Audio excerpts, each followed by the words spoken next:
இயேசு உங்களை நேசிக்கிறார். பிரியமானவர்களே, இந்த நாளில் ஆண்டவர் நம்மளோடு பேசும்படிய வேதத்திலிருந்து ஒரு வசனத்தை கூட வாசித்து ஆண்டவர் நமக்கு கற்றுக் கொடுக்கக்கூடிய காரியத்தை பார்ப்போம். அது ஓசியா தீர்க்கதரிசியின் புஸ்தகம் 5வது அதிகாரம் 15வது வசனம் இப்படியாக சொல்லுகிறது. அவர்கள் தங்கள் குற்றங்களை உணர்ந்து என் முகத்தை தேடும் மட்டும் நான் என் ஸ்தானத்துக்கு திரும்பி போய்விடுவேன். தங்கள் ஆபத்தில் என்னை கருத்தாய் தேடுவார்கள். பிரியமானவர்களே, இங்கு ஆண்டவர் சொல்லுகிறார், தீர்க்கதரிசியின் மூலமாய் அவர்கள் தங்கள் குற்றங்களை உணர்ந்து என் முகத்தை தேட மட்டும் நான் என் ஸ்தானத்துக்கு திரும்பி போய்விடுவேன். ஆண்டவரை தேடாத மட்டும், குற்றங்களை உணராத மட்டும் அவர் நம்மை சொல்லி ஒரு முறை 2 முறை சொல்லிக்கிட்டே இருக்காங்க ஆண்டவர். ஆனால் அதை நம்ம கேட்காதபடிக்கு, செவி கொடுக்காதபடி இருக்கும் பொழுது அவர் என்ன செய்றார்? என் ஸ்தானத்துக்கு நான் கடந்து சென்று விடுவேன். எப்பொழுது தங்கள் ஆபத்தில் என்னை நோக்கி கருத்தா எப்போ தேடுறாங்களோ அப்போ அவர்களுக்கு நான் உதவி செய்வேன் என்று சொல்லுகிறதை பார்க்க முடிகிறது. பிரியமானவர்களே, தம் குற்றங்களை உணர்ந்து, அவர்கள் தங்கள் குற்றங்களை உணர்ந்து, நம் ஆண்டவருடைய பிள்ளைகள் குற்றத்தை உணராதபடிக்கு அப்படியே ஒரு அடுத்த தவறு செய்து கொண்டே இருப்போமேனால், இது நமக்கு இருதயத்தில் குற்றம் என்று ஒரு உணர்த்துதல் இருக்கும் பொழுது உடனே அதை சரி செய்து விட வேண்டும். இல்லாதபடிக்கு அதை மீண்டும் மீண்டுமாய் செய்தால் அந்த சின்ன குற்றம் கூட நமக்கு என்ன செய்யாது, பெரிய குற்றம் கூட நமக்கு குற்றமாவே தெரியாது. ஆனால் ஆண்டவர் சொல்லுகிறார், எப்பொழுது அவங்க மனம் திரும்பி என்னை கருத்தாய் தேடுகிறார்களோ, கருத்தாய் தேடுகிறார், ஆபத்தில் என்னை கருத்தாய் தேடுங்கள், அப்பொழுதுதான் ஆண்டவர் நமக்கு நன்மை செய்வதற்கு ஆண்டவர் உதவுவார். பிரியமானவர்களே, அப்போ முதல்ல நம்ம என்ன செய்யணும்? நம்ம குற்றங்களை உணரக்கூடிய ஒரு உணர்வின் ஆவி நமக்குள் வரும்படியாய். ஒரு சின்ன தப்பு பொய் பேசுறேன் அப்படின்னா, இது பொய் பேசுன்ற உணர்வு எனக்குள்ள வரல அப்படின்னு சொன்னா, அப்ப எனக்கும் ஆண்டவருக்கு ரொம்ப தூரம் இருக்கு. ஆண்டவரை பிரியப்படுத்துகிற நோக்கமே இல்லாதபடி இருக்கிறோம் என்பதை புரிந்து கொள்ள வேண்டும். அப்ப முதல்ல நம்ம என்ன செய்யணும்? ஒரு சின்ன காரியம் எனக்குள்ள குற்ற உணர்வை உண்டாக்குது அப்படின்னு சொன்னா, அதுல இருந்து சீர்படுத்தும்படியாய் ஆண்டவர் வரும். அப்படின்னா அற்புதம் செய்யக்கூடிய ஆண்டவர் அற்புதம் செய்வதற்கு நம்முடைய பாவங்களே தடையா இருக்கும். பாருங்களேன், அப்ப குற்றத்தை நம்ம உணராதபடிக்கு ஆண்டவரிடமிருந்து அற்புதத்தை பெற்றுக்கொள்ள முடியாது. நம்மளை விட்டு தூரமாய் கடந்து செல்கிறார் ஆண்டவர். ஒரு காரியம், இது ஆண்டவருக்கு விருப்பம் இல்லாத ஒரு காரியத்தை நம்ம செய்கிறோம் என்றால், அப்ப ஆண்டவர் சமூகத்துக்கு இது தவறு என்று நமக்கு தெரியாத பட்சத்தில், ஒருவேளை ஆண்டவருடைய பிள்ளைகளுக்கு இது தவறு என்று நல்லா தெரியும், ஆனாலும் தைரியமா துணிகரமா இந்த காரியத்தை செய்வோம், என்ன நடக்க போகுது அப்படின்னு சொல்லி. ஆனா அப்ப ஆண்டவர் என்ன சொல்றார்? நம்மளை விட்டு தூரப்பட்டு போயிடுவாராம். அப்ப நமக்கு அற்புதம் நடக்காத, அதிசயம் நடக்காத, நம்ம ஜெபம் பண்ணுவோம், ஒரு சும்மா உபவாசம் இருப்போம், பட்டினி கிடப்போம், அதுதான். ஆனா ஆண்டவருக்கும் எனக்கு உள்ள அந்த நெருக்கம், அன்பு குறைந்து போய்விடும். பிரியமானவர்களே, அப்ப குற்றத்தை உணரக்கூடிய ஒரு உணர்வின் ஆவி எனக்கும் உங்களுக்குள் வேண்டும்படியே ஆண்டவர் விரும்புகிறார். இது தவறு என்று உணர்ந்த உடனே ஒரு இருதயத்தில் ஒரு படபடப்பு அடிக்க வேண்டும். ஒரு இருதயத்தில் ஒரு படபடப்பு இல்லை அப்படின்னு சொன்னாவே அப்ப வலுமட்டையாய், அதாவது இருதயம் வழுங்கி போய்விட்டது.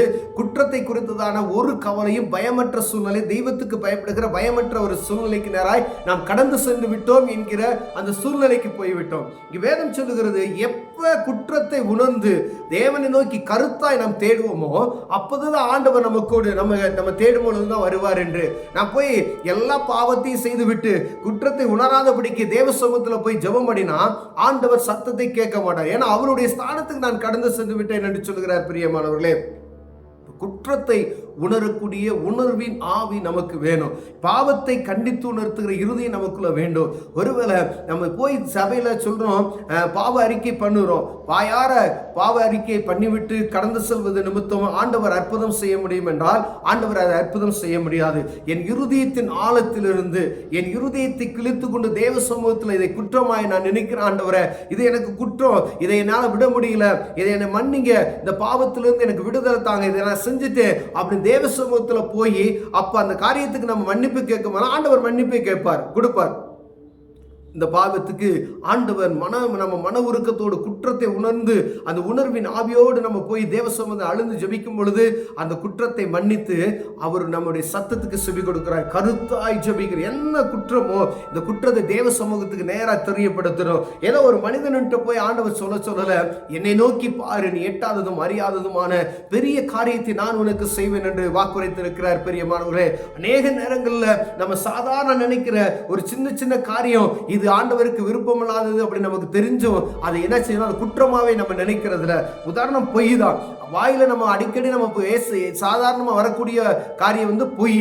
இந்த பொய்ன்ற வார்த்தையை நம்ம 10 கற்பனைகள் இருக்குது என்பதை மறந்துவிட்டு நாம் என்ன செய்கிறோம் அப்படின்னா, அது ஒவ்வொரு நாளும் பல முறை அதை பயன்படுத்துகிறோம். பிரியமானவர்களே, பொய்யை யார் சொல்லுவானா, பொய்யுக்கு பிதாவான பிசாசானவன். அப்போ அவன் என்ன செய்யறான் பாருங்க, எளிமையானதை நம்மளை சிந்தனையை மறக்க வைத்து இந்த பொய்ன்ற ஒரு காரியத்தை இருதயத்தில் சாதாரணமாக்கி விட்டு நம்முடைய ஆசீர்வாதத்தை கெடுப்பதற்கு அவன் எளிமையான யுக்தியை பயன்படுத்துகிறது பொய் தான். அப்போ பொய்ன்ற ஒரு காரியம் நமக்குள் இருக்கிறதா என்று பார்க்கும்படியாய் ஆண்டவர் சமூகத்தில் நம்ம உட்கார்ந்து தேவ சமூகத்தில் கேட்போமா, எத்தனை இன்னைக்கு ஒரு நாள் எத்தனை பொய் சொல்லி இருக்கிறோம் அப்படின்னு சொல்லி வியாபாரிகள் அநேக பொய்கள் சொல்லுகிறதை நாம் பார்க்க முடிகிறது.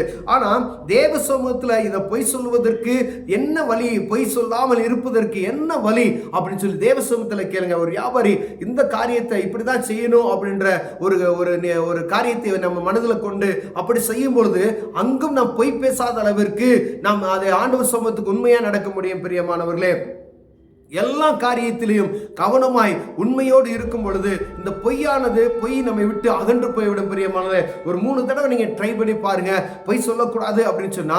ஏன் அப்படின்னா, ஒரு சின்ன ஒரு உதாரணத்துக்கு நான் சொல்றேன் பாருங்களேன். ஒரு இடத்துல ஒரு 20 மீட்டர் தூரத்துல நான் நின்று கொண்டு இருக்கேன். ஒரு சகோதரர் போன் செய்கிறாரு. அவர் போன் செய்யும் பொழுது நான் இந்த இடத்துல இருக்கிறேன் அப்படின்னு சொல்றேன். பக்கத்துல இருக்கிற இன்னொரு மத சகோதரன் சொல்றாரு, இப்படி பச்சை பொய் பேசுறீங்களே அப்படின்னு சொல்றாரு. அப்ப என்ன இங்கே தானே இருக்கேன் அப்படின்னு சொல்லி, எங்கே இருக்கீங்களோ அங்கேருந்து ஃபோன் பண்ணுங்க, அங்கே தான் இருக்கேன்னு சொல்லணும். நீங்கள் இங்கே இருக்கீங்க, அது அங்கெல்லாம் இருக்கு அப்படின்னு சொல்லி அவர் சொல்லுகிறதே என் காதல். அப்போ பாருங்க, அவங்க மற்றவர்கள் கூட அந்த காரியத்தில் நம்ம நிற்கிற இடம் எந்த இடத்துல இருக்கிறோம் அப்படின்றத கூட உண்மையாய் இருக்க வேண்டும் என்று விரும்புகிறார்கள். அப்போ ஆண்டவர் எவ்வளவா விரும்புவார்? ஒரு உலகப்புறமான மனிதன் அதை விரும்புகிறான் என்றால் ஆண்டவர் எவ்வளவு விருப்பமுள்ளவராய் இருக்கிறார். அவருக்கு முன்பதாய் ஒன்று மறைவாய் இல்லை என்பதை நாம் அறிந்திருக்கிறோம். அப்ப இந்த காரியம் கூட நம்முடைய பாவத்துக்கு தடையா இருக்கும், நம்முடைய ஆசீர்வாதத்துக்கு தடையா இருக்கும். இது பாவம் இல்லை என்று நம்ம நினைக்கிறோம். இது பெரிய பாவம் இல்லையே, இது கண்ணுக்கு தெரியாதது அப்படியே நம்ம சாதாரணமா நினைக்கிறோம். ஆனா 10 கற்பனைகள்ல கடைபிடிக்கக்கூடிய ஒரு காரியம் பொய் சொல்லாது இருப்பாயாக என்பது. அப்ப அது எளிமையாய் ஒவ்வொரு நாளும் இதை நாம் பயன்படுத்துகிறோம். பிள்ளைகள் அப்பா அம்மா தகப்பன்மார்கிட்ட பெற்றோர்கிட்ட எவ்வளவு பொய் பேசுறோம். நம்ம வியாபாரியா இருந்தா கஸ்டமர்கிட்ட எவ்வளவு பொய் பேசுறோம். கணவன் மனைவிட்ட எவ்வளவு பொய் பேசுறோம். மனைவி கணவன்கிட்ட எவ்வளவு பொய் பேசுறோம். பாருங்க, ஒரு சின்ன காரியம் போல நமக்கு தெரிகிறது.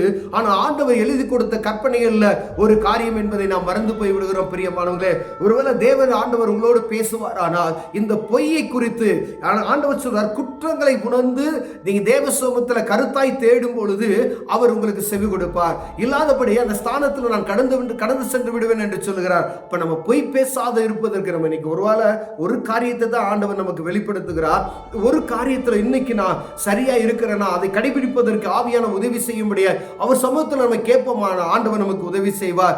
அற்புதங்களை பெற்றுக்கொள்வதற்கு, ஆண்டவர் ஆசீர்வதிப்பதற்கு தடையா இருக்கிற இப்படிப்பட்ட காரியங்களிலிருந்து விடுவிக்கப்பட தேவ சமூகத்தில் கண்களை மூடி ஜெபிப்போம். ஆண்டவர் அற்புதம் செய்வார். அன்பின் தகப்பனே, நாங்கள் அனுதினமும் ஆண்டவரே கற்பனையில் ஒன்றாய் இருக்கிற ஆண்டவரே ஒரு வார்த்தை பொய் சொல்லாது இருப்பாயாக. அனுதினமும் அதை நாங்கள் எங்கள் வாழ்க்கையில் கடைபிடித்துக் கொண்டு இருக்கிறையா. அது தவறு. இது கற்பனையில் கொடுக்கப்பட்ட ஒரு பிரதான கற்பனை என்று நினைத்தும் ஆண்டவர் கடைபிடிக்க சொன்ன வார்த்தை என்று அறிந்தும் அதை நாங்கள் கடைபிடிக்காம இருக்கிறையா.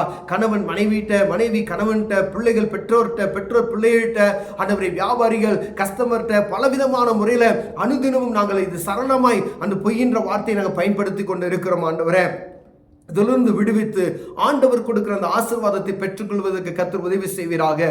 நேர்மையை நடக்க உதவி செய்யும். இயேசுவின் நாமத்தில் பிதாவே, ஆமென்.